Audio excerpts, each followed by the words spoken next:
Welcome to the Slop Temple. We pray this video helps. You begin by locking basic project settings so you can act fast. Set BPM and sample rate to match your source, then choose a template that gives tools you need.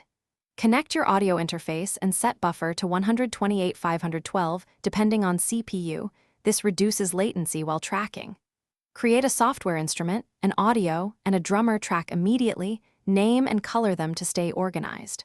Once done, arm the audio track and test levels so you capture clean input without clipping. You record with focus. Enable low latency mode and choose direct monitoring if your interface supports it. Otherwise, monitor through Logic to hear effects. Record multiple takes and use quick swipe comping to build a perfect performance. Pick phrases and crossfade for seamless joins. Once you have solid material, apply flex time to tighten timing and smart tempo to match disparate recordings. Make sure to quantize MIDI sparingly so human feel remains. Also normalize levels and use simple fades to prevent You finalize by balancing and preparing for export.